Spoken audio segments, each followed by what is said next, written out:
राष्ट्रवादी काँग्रेस शरदचंद्र पवार पक्षाचे नेते शरद पवार हे नेहमीच राजकीय डावपेचांसाठी ओळखले जातात। ते कधी कोणता डाव टाकतील हे कोणीच सांगू शकत नाही। त्यांचा राष्ट्रवादी पक्ष महाविकास आघाडीतील एक प्रमुख पक्ष आहे। या महाविकास आघाडीत जागा वाटपाच्या सोबतच मुख्यमंत्री पदासाठी सुद्धा चढाओढ होताना दिसतेय। पण शरद पवारांनी आपल्या भाषणातून काही संकेत असे दिलेत की महाविकास आघाडीची सत्ता आल्यास मुख्यमंत्री त्यांच्याच पक्षातला असेल। सध्या विधानसभा निवडणुकांच्या पार्श्वभूमीवर या पक्षात जोरदार इनकमिंग सुद्धा सुरू झालंय। शरद पवार स्वतः या निवडणुकीत मोठ्या ताकदीने उतरलेत। त्यांच्या पक्षातून सुप्रिया सुळे, रोहित पवार आणि जयंत पाटील यांची नावे मुख्यमंत्री पदाच्या शर्यतीत पुढे येत आहेत। नेमका राष्ट्रवादीत शरदचंद्र पवार पक्षाकडून मुख्यमंत्री पदाचा दावेदार कोण असेल? या प्रश्नाचे उत्तर आजच्या या व्हिडिओच्या माध्यमातून आपण जाणून घेणार आहोत। नमस्कार, मी आदिती आणि तुम्ही बघत आहात महाराष्ट्र भूमी। चला तर मग सुरू करूयात। पण त्यापूर्वी तुम्ही जर चॅनलला सबस्क्राइब केलं नसेल तर आत्ताच सबस्क्राइब करा। मुख्यमंत्री पदाच्या दावेदारीत पहिलं नाव येतं सुप्रिया सुळे यांचं। राष्ट्रवादी काँग्रेस पार्टी शरदचंद्र पवार पक्षाचे अध्यक्ष शरद पवार यांना एका वृत्तवाहिनीने प्रश्न विचारला होता की सुप्रिया सुळे या मुख्यमंत्री पदाचा चेहरा असू शकतात का? या प्रश्नाला उत्तर देताना शरद पवार यांनी सुप्रिया सुळे यांचं प्राधान्य संसदेला असल्याचं सांगितलं। सुप्रिया सुळे यांचा संसदेचा सदस्य म्हणून काम करायला प्राधान्य आहे। संसदेत काम करण्याबाबत त्यांना आस्था आहे। संसदेतील उपस्थिती 95% अधिक आहे। सुप्रिया सुळे या सभागृहाचं कामकाज 11 वाजता सुरू झाल्यापासून ते संपेपर्यंत त्यांची उपस्थिती असते। सुप्रिया सुळे यांचं रँकिंग संसदेचा सदस्य म्हणून अधिक आहे। त्यांचं लक्ष आहे असं शरद पवार म्हणाले। राज्यातील सत्तेची स्थळं आहेत त्याबद्दल फार आस्था सुप्रिया सुळे यांना नसल्याचंही त्यांनी सांगितलं होतं।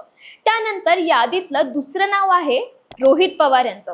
रोहित पवार हे नावही राजकारणात गेल्या अनेक दिवसांपासून चर्चिलं जात आहे। 2019 मधील कर्जत जामखेड विधानसभेत भाजपचे नेते राम शिंदे यांचा पराभव करत त्यांनी जायंट किलर असल्याचे त्यांनी दाखवून दिले। आता हेच रोहित पवार कर्जत जामखेड नंतर संपूर्ण महाराष्ट्राचे नेतृत्व करणार का, असा प्रश्न निर्माण होतोय। कारण त्यांचेच आजोबा शरद पवार यांनी अहमदनगर दौऱ्यावर असताना म्हणालेत की रोहित पवार यांची पहिली 5 वर्ष तुमची सेवा करण्यात गेली, आता पुढची 5 वर्ष महाराष्ट्राची सेवा करण्यात जातील। यातून सुद्धा अनेक राजकीय तर्कवितर्क निघत आहेत।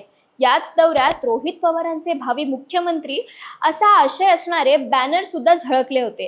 त्यामुळे रोहित पवार यांच्या समर्थकांना रोहित पवार यांना मुख्यमंत्री म्हणून पाहायचं आहे असं दिसतंय। जयंत पाटील हेही मुख्यमंत्री पदाच्या शर्यतीत आहेत। शरद पवारांकडून इस्लामपूर येथील सभेत महाविकास आघाडीची सत्ता आल्यास जयंत पाटील यांना मोठी जबाबदारी मिळण्याचे संकेत देण्यात आले आहेत। महाराष्ट्र सांभाळण्याची आणि पुढे नेण्याची दृष्टी आणि शक्ती जयंत पाटलांमध्ये असं वक्तव्य शरद पवार यांनी या सभेत केलं आहे।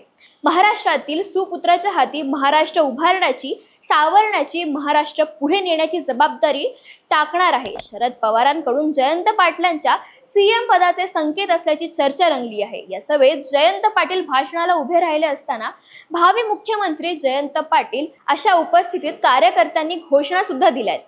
त्यांच्याच पक्षातील खासदार अमोल कोल्हे यांनीही आमदार जयंत पाटील वर्षा बंगल्यावर जावेत अशी आमचीही इच्छा असल्याचं या सभेत बोलून दाखवलं होतं। शरद पवारांनी तर सर्व ताकदीने जयंत पाटील यांच्या मागे उभे असल्याचे म्हटले आहे। पण महाविकास आघाडीतील शिवसेना सुद्धा उद्धव ठाकरे हेच महाराष्ट्राचे पुढचे मुख्यमंत्री असणार असे सांगत आहेत। दुसरीकडे काँग्रेस याबाबत सावध भूमिका घेताना दिसते।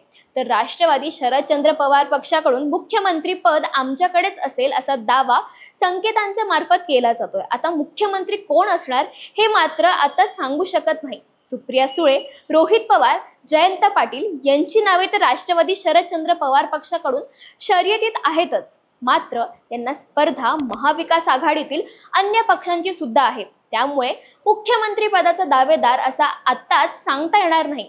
अवघ्या 1.5 महिन्यात आपल्या समोर चित्र स्पष्ट होईलच। तोपर्यंत तुम्हाला काय वाटतं? तुतारीने कोणाला मुख्यमंत्री पदाचा चेहरा बनवावा हे आम्हाला कमेंट्सच्या माध्यमातून नक्की कळवा। धन्यवाद।